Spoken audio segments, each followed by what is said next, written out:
Olá, estamos começando mais uma edição do nosso podcast Histórias Reais, o nosso canal de vidas inspiradoras. Eu sou Luciana Avelino. E eu sou Flávia Prazotti. Sejam todos muito bem-vindos. E antes de entrarmos no nosso tema, nós temos um recadinho, não é, Lô? Isso mesmo, gente. Eu gostaria de convidá-los, antes de apresentar as nossas convidadas super especiais, eu gostaria de convidá-los para seguir o nosso Instagram, Histórias Reais. Gente, mas é com 2 S's, tá bom? Vai lá, curte, chama as pessoas para curtirem também, tá bom? Compartilhe.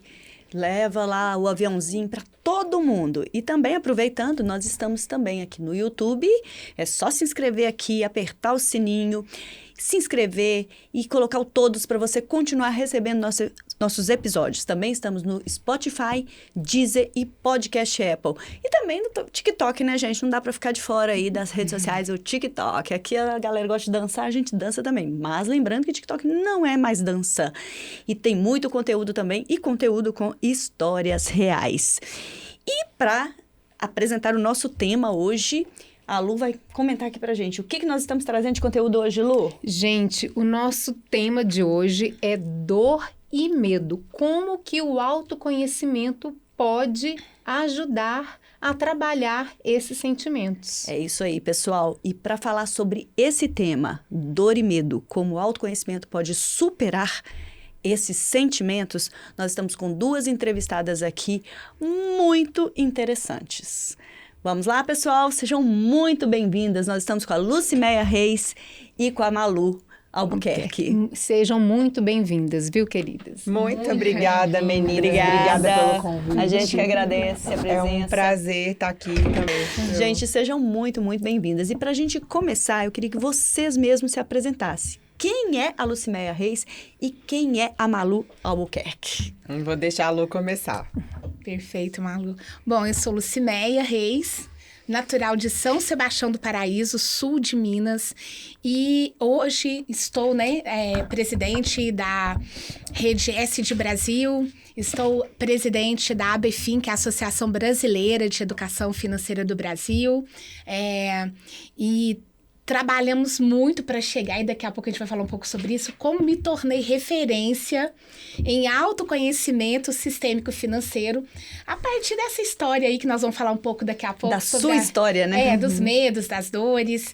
E a gente chegou nesse movimento novo, que é o movimento da antifragilidade, não é? Que é tornar todas essas dores o seu principal produto. E você, Malu? Legal. Eu sou natural de Brasília. Tenho 4 irmãos, sou filha do Sebastião e da Kátia. Tenho uma origem, um pezinho lá no Nordeste, mas moro aqui em Belo Horizonte porque eu me casei com o Léo e sou formada, e é um outro quem eu sou, mas eu sou formada em jornalismo, depois fiz marketing, e por um grande acontecimento que eu vou contar aqui, eu acabei migrando a minha carreira e me especializei em neurociência e comportamento humano. Fiz diversas formações em coaching, desde o business até a inteligência emocional. E também fui treinadora de uma das maiores instituições do Brasil.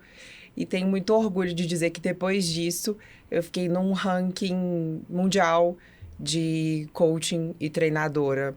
Então, nós estamos diante de quem realmente entende de gente. Brasil. E eu adoro gente. Acho que, resumindo, ser coach ou treinadora é ser professora, ensinar um pouquinho do que eu aprendi, do que eu sei, que não é, né, tudo do autoconhecimento, mas pelo menos uma parte, levar esse conhecimento. E minha especialidade hoje é levar isso para empresas, né? Eu me especializei no coaching business. Então, vou lançar a primeira pergunta para vocês.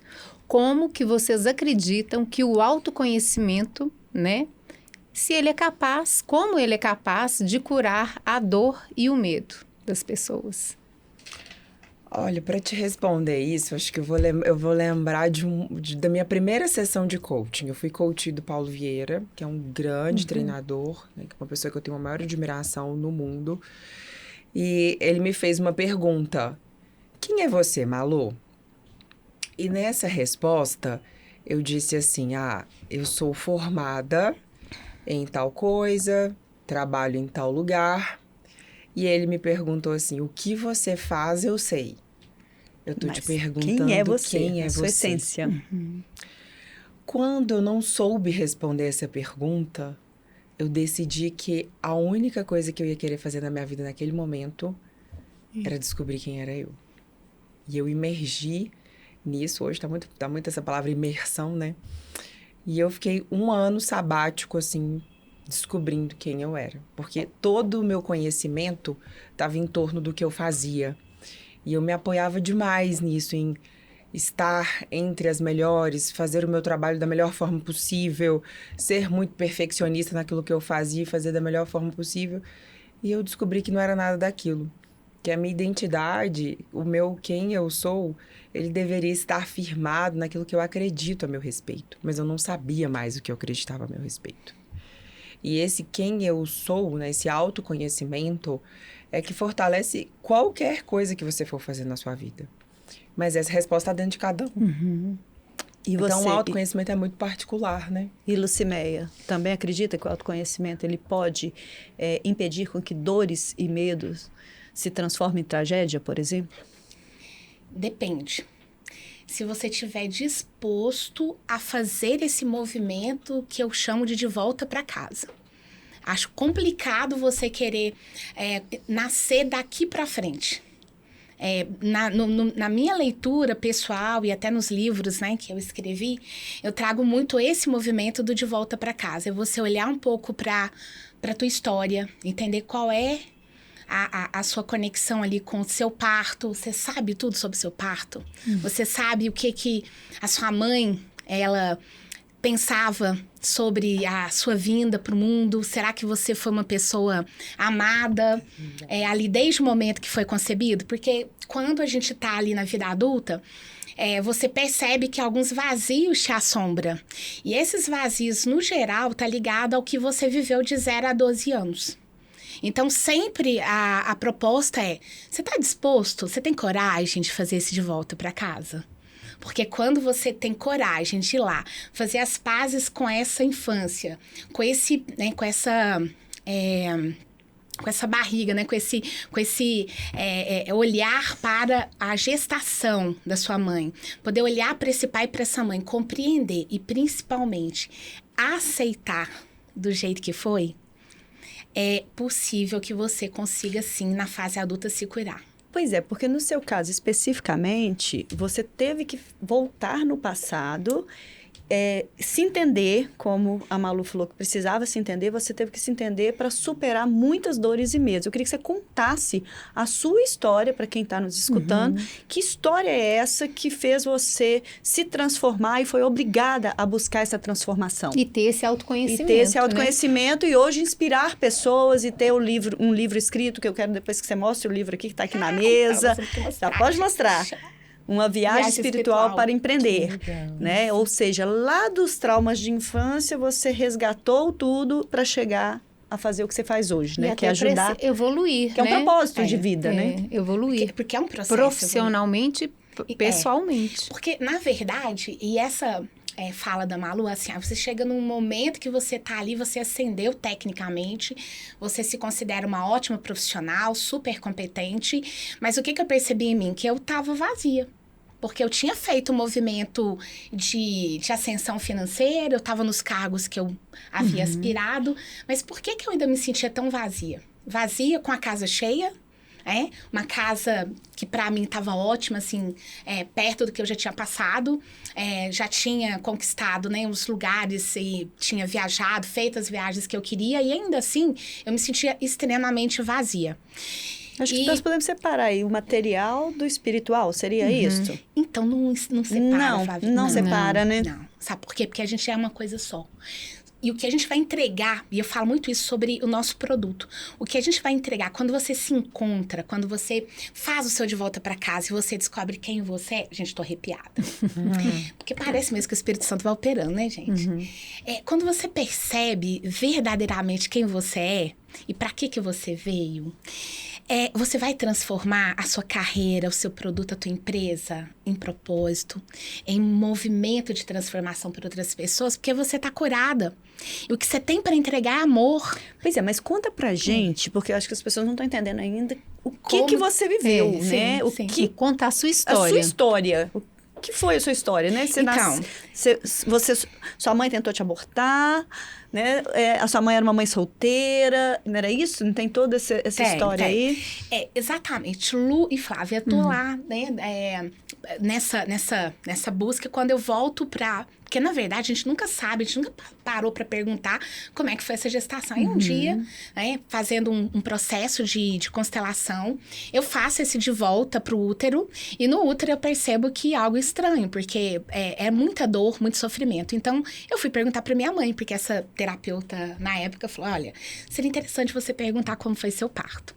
E aí, conversando com a minha mãe, ela trouxe para mim algumas questões. Por exemplo, primeiro que eu não era a primeira filha. Eu sempre achei que eu era a filha mais velha da minha mãe. Eu descubro que não, que na verdade ela tinha tido um filho antes e que eu tinha um irmão mais velho de um aborto que ela acabou fazendo porque ela engravidou muito nova na roça, e aí ela foi expulsa de casa aos 12 anos de idade, quando ela apartava meu avô numa situação de briga entre ele e a minha avó, e ele tinha perdido todo o patrimônio, aí entra um pouco nesse processo do dinheiro que eu vou falar pra vocês. O seu avô também era um pouco abusivo, né? Então, será? É isso que a gente tem que fazer as perguntas, porque o processo entre meu avô e minha avó parece que era bem resolvido. E a gente traz isso um pouquinho depois para o nosso projeto de fortalecimento, que é quando eu vou trabalhar as mulheres que são abusadas. A minha avó, ela não se sentia abusada. Porque, assim, a minha mãe se sentia agredida por aquela imagem. Mas a minha avó nunca quis sair de casa. Sua mãe que se sentia. E às vezes somos nós, filhos, que nos sentimos abusados por situações. Quer dizer, a gente entende que aquele pai, que aquela mãe está sofrendo. E minha mãe achou que a minha avó estava sofrendo. E aí ela entra no meio, né, de uma situação, numa discussão, enfim. E aí, meu avô fica muito irritado e ele coloca ela pra fora de casa. As outras tias que também ficaram, né, tentaram ali meio que participar da confusão, também foram colocadas pra rua. E no meio da madrugada elas vão, né, dormem ali numa fazenda vizinha e de manhã, a pé, elas vão pro ponto de ônibus de caminhão de leite, na verdade. Minha mãe diz que de caminhão de leite ela vem pra cidade e começa a vida dela sozinha aos 12 anos de idade. E aí eu convido aí as pessoas que estão nos assistindo a pensar. Pensa o seu filho, ou você, ou sobrinhos com 12 anos de idade.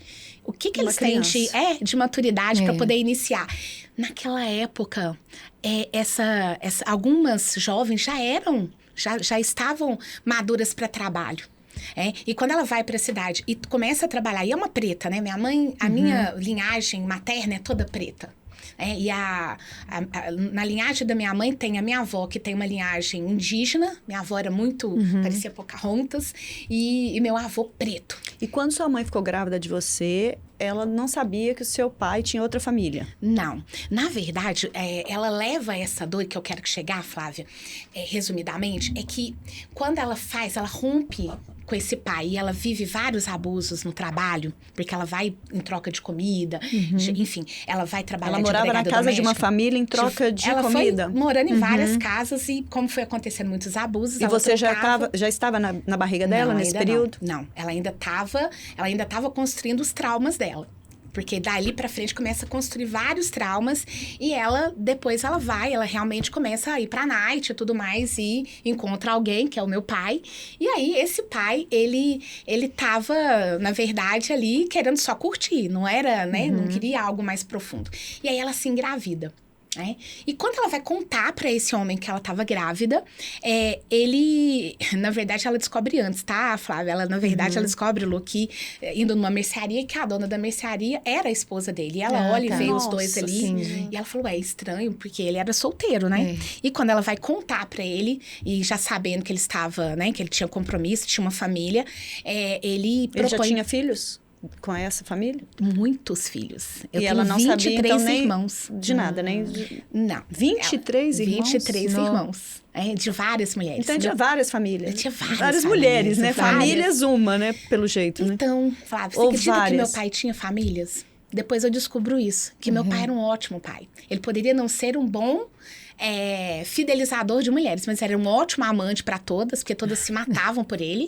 E ele era um ótimo pai, um pai carinhoso, que eu custei entender isso. Então, você teve suporte do seu pai, mesmo com essa situação inteira? Então, porque quando eu passo por esse processo, né? Primeiro esse processo de parto, que é quando eu sou rejeitada, primeiro porque, assim, ele fica primeiro assustado. Mas sua mãe tentou te abortar? tentou depois que ela vê toda a situação. Então, ela começa a ficar descontrolada. E aí, a gente faz uma conexão com as mulheres, que elas não têm essa infraestrutura familiar, quer dizer, ela não tinha mais meu avô, muito pelo contrário. Grávida no interior, naquela época, ou seja, ia ficar falada, meu avô já tinha expulsado de casa, ia expulsado de novo, da vida dele. Então, aquele medo. Então, o primeiro medo dela era isso, olha, eu serei, ficarei Banida, sozinha. né? Quer dizer, eu já não posso contar com a minha família. E esse homem que eu achei que poderia construir essa família comigo, Não ele tá vai ocupado. existir. Então, ou seja, ela começa a me rejeitar. Na verdade, ela não me rejeita. A gente acha, né, que quando os nossos pais nos abortam, que eles estão nos rejeitando. Na verdade, ela tinha medo da história dela. Como que ela daria conta? E você foi descobrir isso com quanto tempo depois? Depois, fazendo Hoffman. Fazendo Hoffman. E Fazendo você, Hoffman. Malu? Depois a gente volta nela de novo. É. Como é que foi a Tava sua tão interessante história? a história. Ah, mas nós Eu temos já que deixar tava um ali. spoilerzinho pra voltar. Eu já tava com vontade até de perguntar também. Pode perguntar também. Bom, eu gosto de contar a minha história nessa interseção, porque foi um grande acontecimento na minha vida. Como eu comentei no início, a minha ancoragem, né, toda a minha força estava nesse fazer, no realizar, porque minha mãe sempre me incentivou demais a estudar, trabalhar, ser independente, porque separou muito nova e dependia do meu pai, então ela estabeleceu essas convicções de que a mulher deveria ser mais independente e não depender do homem. E cada um tem a sua visão, né? Não tem, Claro. eu nem considero que tem um certo e errado. Mas em 2016 teve esse fato, né, que eu comentei aqui com vocês, e é o motivo de eu estar aqui, que eu engravidei, né? Me casei em 2013, em 2015 eu engravidei, em 2016 eu tive o Miguel. É uma história enorme, eu tô lançando meu livro daqui 30 dias, mas vou resumir para até ser breve. Nesse relacionamento que eu tive complicado, abusivo em que sentido, né? Hoje o abusivo tem diversas vertentes.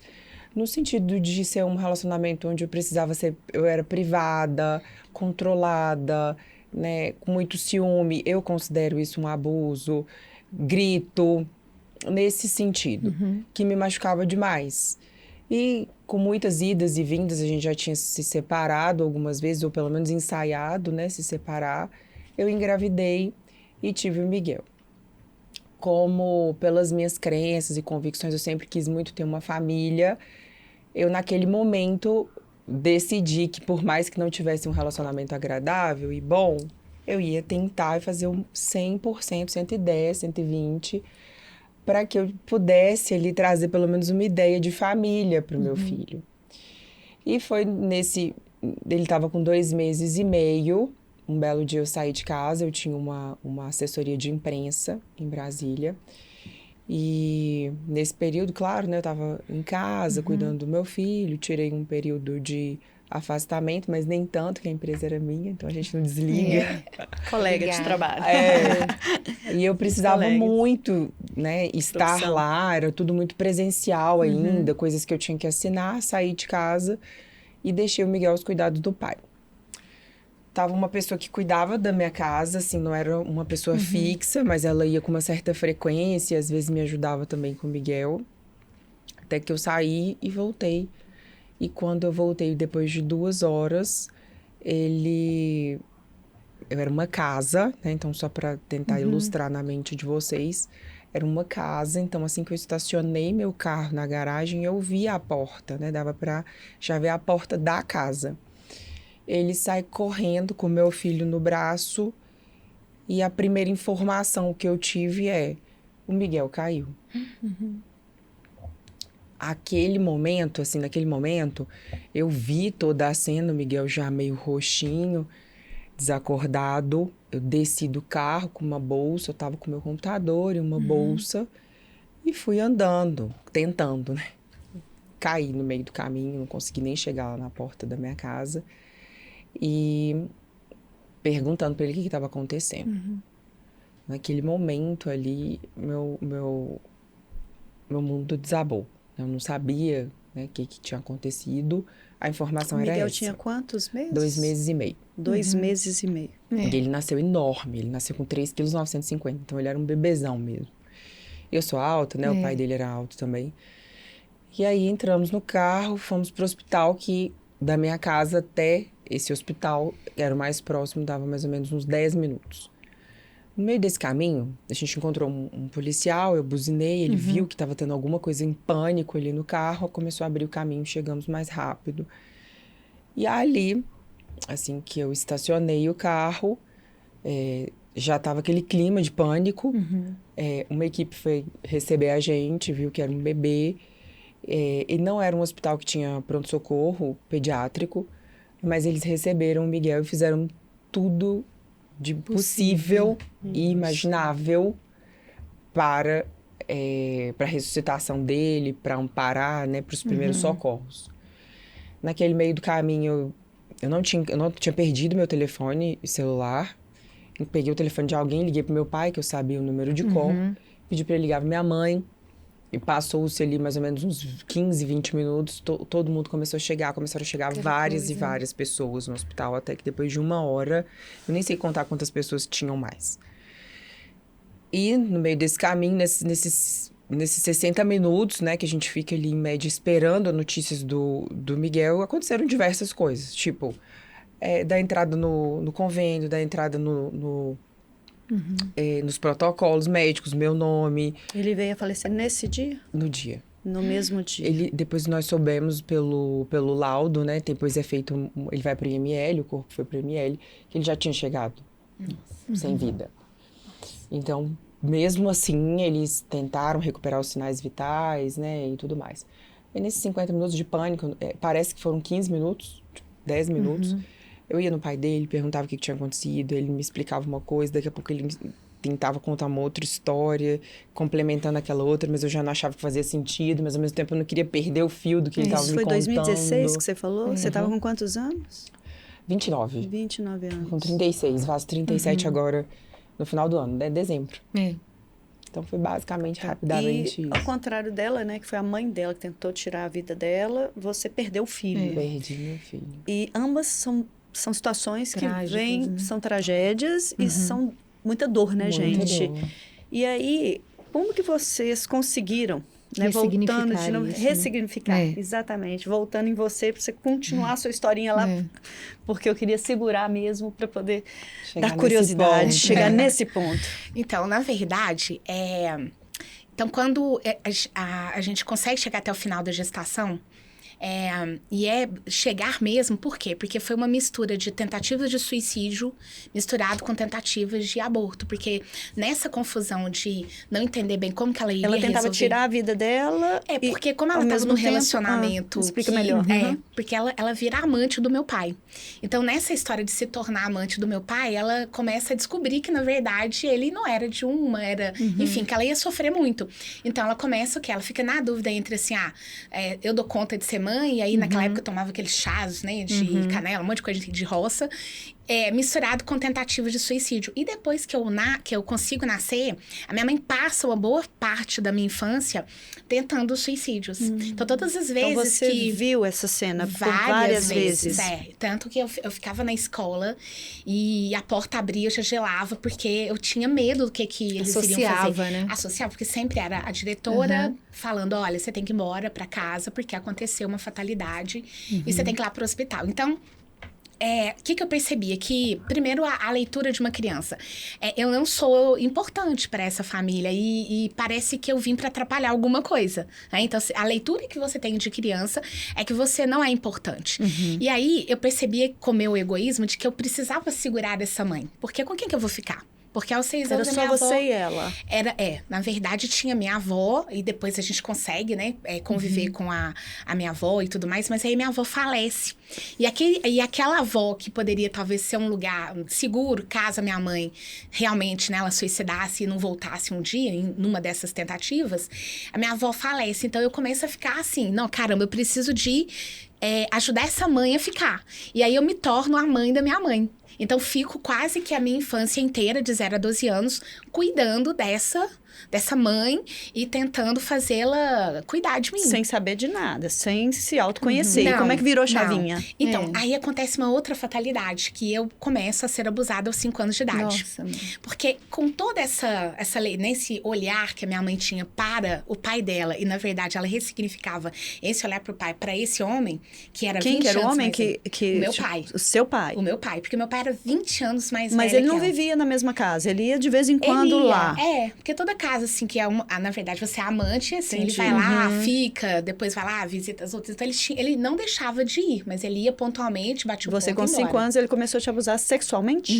Não pai. Foi uma outra pessoa, um outro vizinho, né? tá. Um vizinho. É, eu tinha entendido o pai. Não, É. e olha pra vocês verem que interessante, porque eu passo por esse processo aos 5 anos de idade, passo pelo abuso e não posso contar, porque a minha mãe era muito, né, assim, ela ficava totalmente desequilibrada e eu Sua pensava... mãe tinha Tava quantos pensando anos nela, né? nessa época? Poupá-la, Sua mãe né? tinha quantos anos, mais ou menos, nessa época? Nossa, minha mãe... 20 e poucos, mais ou menos. Acho que uns 20 e poucos anos. Você ainda Mas, ficava assim, pensando em poupá-la. não é só poupar, porque pessoal a gente nós que somos de comunidade, como se resolve as coisas? Ou vai falar que você tá falando mentira, então ela poderia falar, não, você tá mentindo porque era um casal muito, assim, para o bairro, era um casal muito fora de desconfianças, né? Então eu tinha medo de não acreditar. E ele falava isso também, se você falar, vai ser sua palavra contra a minha. E na época, eu muito criança, ele falava, olha, e outra coisa, se você fizer esse comentário lá na sua casa, eu vou colocar fogo na tua casa enquanto gente, você ameaça. dorme. Ameaça, o abusador Criança faz de hoje isso, não né? cai mais nessa, né, gente? Crianças de hoje são mais espertas. Mas Não naquela sei, época... né? Hoje tem mais informação, mas Eu fico pensando é que hoje as criança, né, crianças gente? não teriam um outro comportamento. Mas isso até para as mães em casa ficarem alertas ao comportamento do filho. Porque eu mudei, né? Eu virei aquela criança triste e eu rompi com Deus. Rompi, porque eu já sabia que eu não podia contar com meu pai e com a minha mãe por conta do quadro. Mesmo criança, eu já sabia que ali a estratégia não era muito clara. E foram mas... muitos anos de abuso? Não, foi 1 ano. Porque aí depois ano de a abuso. minha mãe mudava muito de casa, porque esse meu pai ia arrumando casas pra ela que não eram casas próprias, né? Então ela ia, ficava um tempo, depois tinha que mudar de casa. Então, nós mudamos de casa. Mas o que aconteceu nessa época do abuso? Eu sofrendo aquela história do abuso, e eu comecei a achar que todos os homens podiam abusar, inclusive o meu pai. Porque como minha mãe, ela tinha ciúmes de mim com meu pai, que é natural. Quando você tá numa relação onde o casal é muito infantilizado, né? E os dois eram, né? Porque eles ficavam muito naquele jogo entre eles. Então, os filhos sofrem muito essa história de, assim, até que ponto que a esposa se sente a estratégia mesmo daquele relacionamento. Então, se meu pai chegasse e me desse muita atenção, ela ficava brava. Então, apanhei muito na infância, porque ela, às vezes eu nem sabia por que eu tava apanhando, mas ela ficava muito irada. E aí eu me lembro disso, que assim, ela falava muito assim, toma cuidado com seu pai. Fica atento com seu pai. Porque ele tem muitas mulheres. Então, eu vivi uma adolescência achando que meu pai poderia ter olhar pra mim e contatos físicos que não fosse de pai pra filho. E eu perdi uma super oportunidade de poder conviver, porque depois que você vai Era o medo. aprofundar... Era o medo total. Né? Agora, Lucimel, eu estou muito curiosa de como que você conseguiu dar essa guinada, reconectar com o seu Exatamente. propósito, porque foram Muitas coisas. muitas influências, foram muitas, né, negatividades. Foram... Vários pontos negativos. Muitos pontos, E como né? você Como que virou você isso? virou Resume essa- isso pra gente, resume. porque aí a gente quer voltar Então, na Malu aqui, pra Malu completar também essa questão Como que você conseguiu? dessa Então, dor. na superar. verdade, foi isso. Quando eu saio, né, dessa casa, eu vou embora e vou buscar academicamente resolver minha vida, porque eu queria muito ascender. E aí você tem um pacto de vingança com aquela pobreza, porque eu tinha um pacto de vingança com uma série de situações de pai e mãe, mas eu tinha também um pacto de vingança com aquela história de pobreza. Então, eu saio de casa, não é só porque eu não aceitava aquele pai, aquela mãe, aquela história. Eu também não aceitava aquela vida miserável.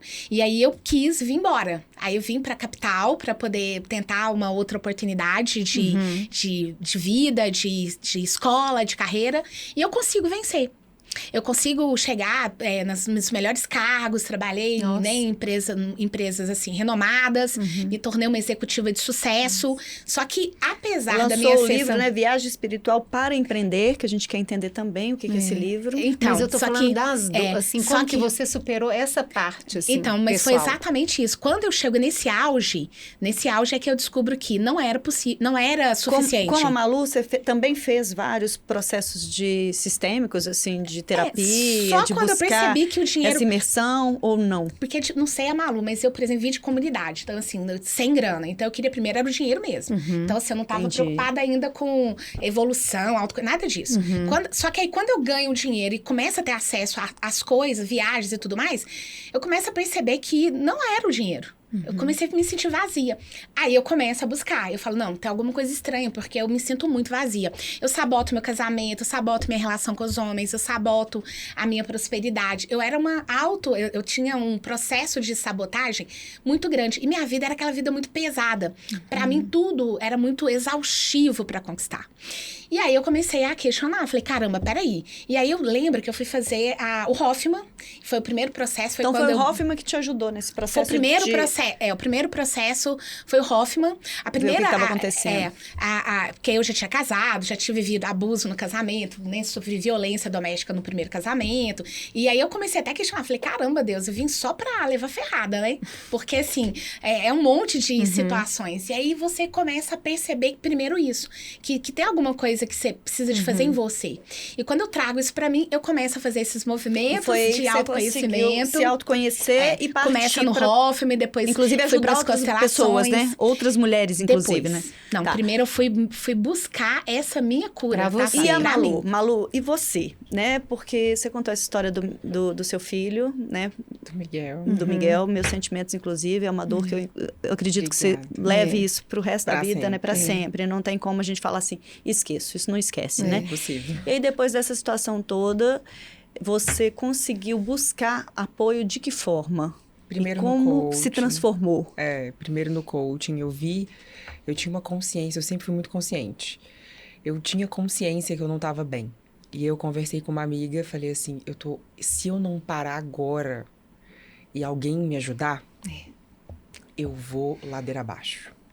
E eu não quero ir para esse lugar. Eu sabia que eu estava no limiar de escolha. E eu sabia que eu poderia escolher, naquele momento, ir para um lugar de muita depressão e de vítima. Ou eu poderia ir para um outro lugar que eu não conhecia, que era esse lugar de superação, de aprender. Mas eu também não sabia qual era o caminho. Porque não deve ser fácil, né? Encontrar esse caminho. Deve ser muito Imagina. difícil, né? Ser diante Eu de não- um caos. Eu não calculo, assim, Uma criança eu não perde um filho de imagino. 2 meses e meio e o que fazer, né? Sua vida para. Para. Um ex-marido que você falou, né? Que você se sentia abusada, É um capítulo do CSI, como eu costumo dizer. com certeza. E ao longo do tempo eu fui descobrindo outras coisas, né? Porque não termina no momento em que você... no momento em que eu tava lá no cemitério, no velório, enterrando um bebê. E separando. E um caixão. Eu acho que eu sempre digo assim, caixões pequenos não deveriam existir. E uma mãe nunca tá preparada para enterrar um filho. Nunca. Não existe esse preparo. Ah, mas aí depois você... Malu, você é muito forte, mas você superou. Você não sabe que você é forte. Até que você tenha que encontrar essa força para superar a perda de um filho. Existem várias superações graves, superações de casamento terminado, um luto de um casamento, e cada um entende a dor de uma forma. Essa foi a maior dor da minha vida. Tanto que separar, eu nem conto que isso foi uma dor. E o casamento acabou na Foi sequência. a melhor coisa Como que é eu que fiz na foi? minha vida. Na sequência, né? Foi a melhor coisa que eu fiz. Eu lembro quando eu fui no cartório divorciado, ele falou, não vou pagar. Falei, nossa, você vai me dar esse prazer. Não tô aqui Porque eu já atrás paguei de casamento, já paguei vestido, já vesti de palhaça, né, e tal. Você vai me dar um prazer de pagar esses... Era R$450, eu até lembro. Eu vou assinar, era no cheque, eu não tinha o dinheiro na época. Eu assinei, falei, que felicidade da minha vida, Estou tirar livre, esse nome estou de livre. mim. Esse nome, né, horrível. E aí, o resto, assim, eu lembro que no dia ele falou, você não vai sentar pra gente conversar? Eu falei, conversar o quê? Você não tá entendendo o tamanho da minha dor, eu tô ferrada aqui. E aí, eu encontrei essa minha amiga. Ele é o pai do Miguel. Ele é o pai do Miguel. Hoje ele não tá vivo, né? Ah, ele veio a falecer. Ele faleceu. Vou contar a história depois, pra chegar num roteiro. E aí... Acho que nós vamos ter que marcar outro podcast. A história de vocês é muito profunda. E aí muita encontrei o Dr. Paulo Vieira, me recebeu, e eu consegui, no meio desse caminho, assim, quando que foi a virada de chave, Malu? Quando ele me perguntou assim, eu sempre muito próxima de Deus.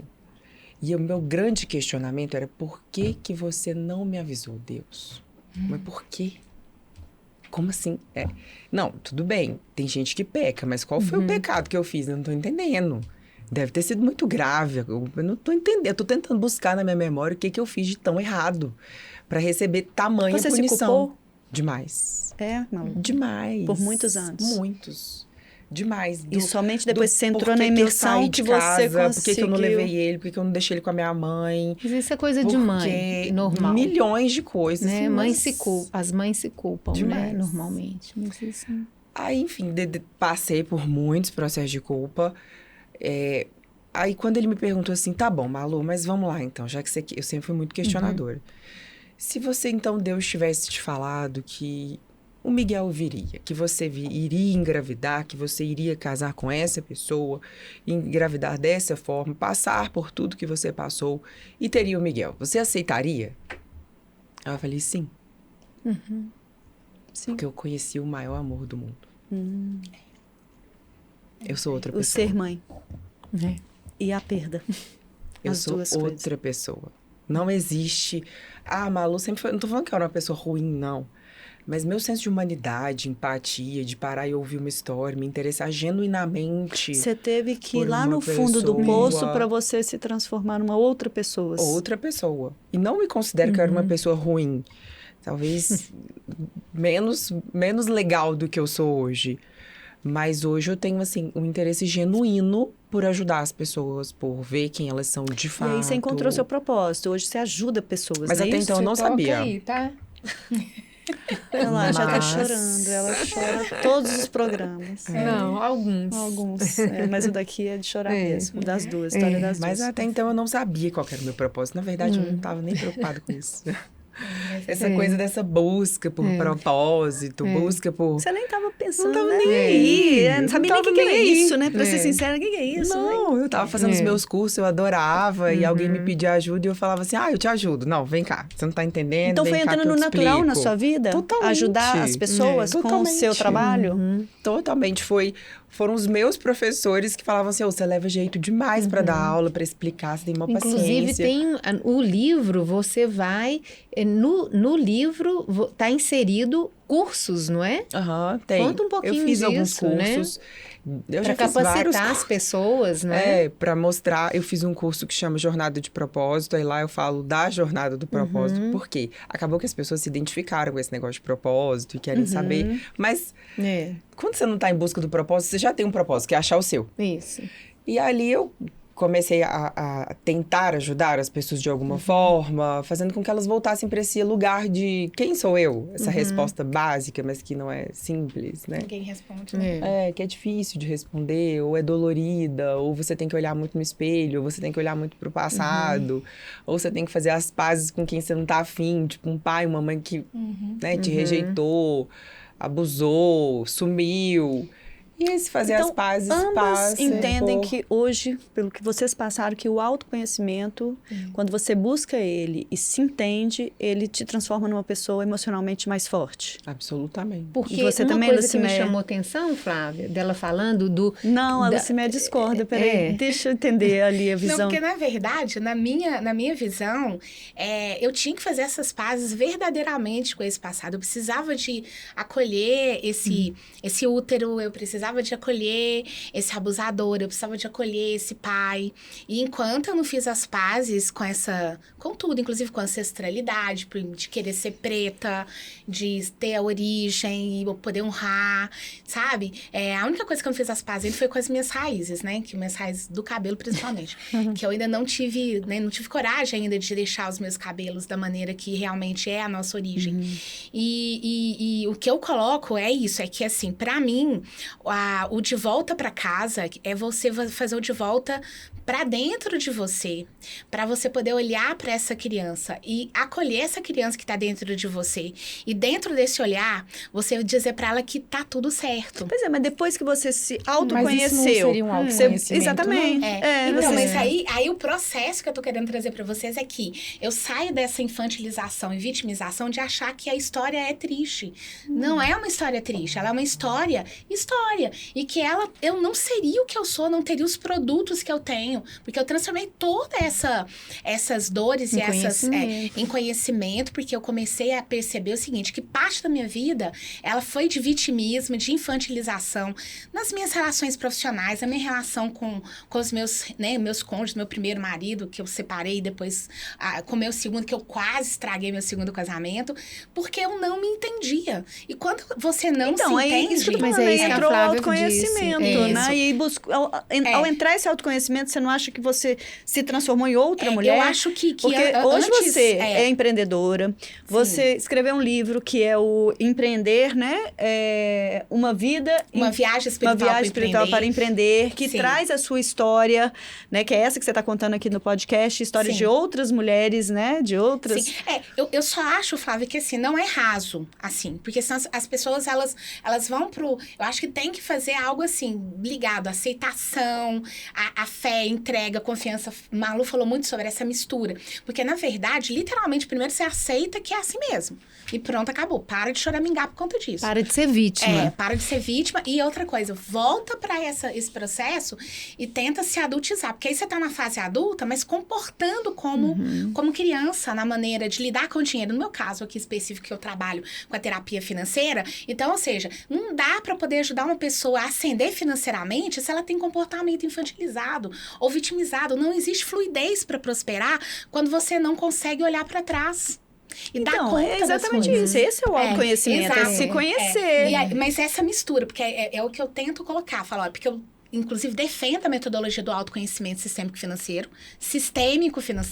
Por quê? Porque ele é autoconhecimento sistêmico, porque ele tem uma ordem, ele tem uma hierarquia, ele tem um pertencimento, ele tem um equilíbrio. Não pode ser sozinho, ele tem que ter todo esse processo. E que algumas de nós, quando estamos rompidos aí com parte da nossa história, quando a gente está lidando com algumas situações ou de linhagem feminina ou masculina, você vai chegar na tua fase adulta e você vai catimbar no teu negócio, na tua carreira, no teu casamento. Eu tô entendendo o que você tá falando. Entende? Então, ou seja, você tá ali, você até entendeu tudo. Tá tudo entendido, mas você vai prosperar. E prosperar não é só dinheiro, né, gente? Não é. Prosperar é todas você as- sentir que tá leve. Uhum, Sentir que você tá vivendo a vida que você devia viver. Entendeu? Sem só se doar pro outro. Porque o doar pro outro é depois. Ou seja, primeiro, porque você perguntou isso pra mim, né? Lu, e aí? Não, primeiro eu me resolvi. Primeiro eu fui lá curar as minhas dores, porque senão você Porque a vai Malu entregar... também teve que se resolver, né, Malu? Você teve, Malu? Olha, eu Ou não? acho que o autoconhecimento, a vida, ela sempre vai, por alguma porta, nos convidar a um autoconhecimento mais profundo. Talvez esse autoconhecimento comece pelo pai e pela mãe, por uma relação que não foi bem resolvida ou está dolorida com os pais. Talvez venha por uma relação conjugal, que não está indo bem, e ela projeta talvez uma relação dolorida dos pais, e você percebe que está repetindo um padrão no casamento. Talvez você perceba que você precisa se conhecer porque você está repetindo sua mãe e seu pai com seus filhos. Talvez por um luto. Talvez por um problema financeiro. Ou talvez por todos eles juntos ao mesmo tempo, a ponto da pessoa não saber por onde ela tem que começar a resolver sua vida. Ou até mesmo pela negação de um Deus. Ou da natureza. Ou da criação. O fato é que a vida nos convida a esse autoconhecimento e não importa a porta que você entrou. Eu não acredito que existe a porta certa. Eu acredito que existe o momento certo para que você aceite Muito pessoal de que cada um. você precisa se conhecer. E esse espelho aberto, uma vez que eu apresento para você assim, Lu, eu conheço sua história, eu consigo te ajudar e eu sei que tudo isso aqui você tem para resolver. Se eu pegar 12 coisas e te apresentar, você vai se achar muito feia.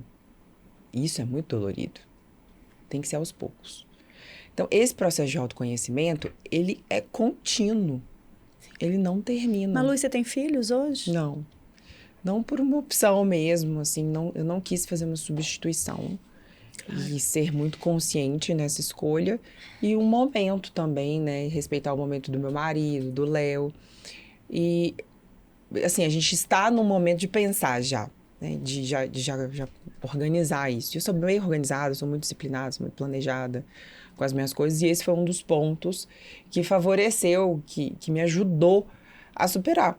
Porque eu precisava fazer coisas simples, assim. Malu, você vai chegar no espelho de manhã e fazer 30 características, afirmar 30 características positivas. Escrever 40 motivos de gratidão. E eu fazia. Você tem que ler tais e tais livros, você tem que fazer tal e tal coisa. Eu era bem disciplinada. E ele falou uma coisa pra mim, assim, ó, vai ter um fator que vai te ajudar muito. É que, pra mim, né, ele falando, segundo a minha opinião, existe um fator que está acima da inteligência emocional, que é a disciplina. E você tem. Agora, tome muito cuidado como você vai contar a sua história. Você pode contá-la como vítima ou como uma vencedora. E você está contando como uma vencedora. E vocês duas aqui, eu percebo isso, que a vitimização... Claro, vocês sofreram por um tempo, óbvio, né? Mas vocês não ficaram agarrados ao papel de vítima, né? Eu acho que a autorresponsabilidade, eu acho que a gente podia deixar assim, cada um, o autoconhecimento tá aqui. A autorresponsabilidade é uma ancoragem, sabe? Ela ancora o autoconhecimento. Se você é autorresponsável, você não é vítima, no caso, né? Você é responsável, ou se sente responsável pelo que você causou a si mesmo, entende que só eu posso mudar... Ali, o autoconhecimento ele fica mais perene, mais leve. Porque o que a gente percebe em muitas pessoas é essa vitimização que fica ali estacionado, pesada, né? Tem gente que não consegue sair. Por que talvez? É um peso. A vitimização, ela te deixa num lugar de passado, né? O vitimado, ele tá sempre preso no passado. Ele aponta Talvez mais. Ele não enxergue isso, né? Eu já acho que é confortável mesmo, Lu. Você já acha que é confortável? Acho que é confortável para algumas pessoas, assim, resolver ter que tomar decisões. E tomar decisões...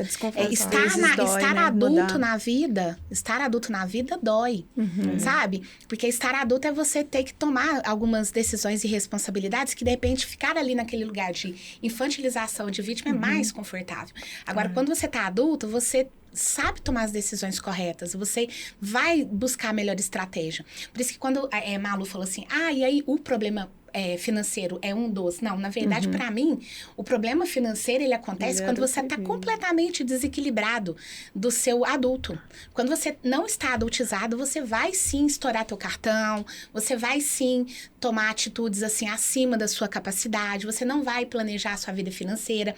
E eu falo sobre isso baseado na minha congruência. Por quê? Porque eu percebi como que era a minha relação com o dinheiro antes de estar em paz, né? Ou seja, enquanto eu tinha pendências com esse passado, eu tinha dificuldade ali de poupar, de apostar meu dinheiro nas coisas corretas. Enquanto que hoje, como eu já tenho essa clareza, lógico, a gente quer uma vida, tá?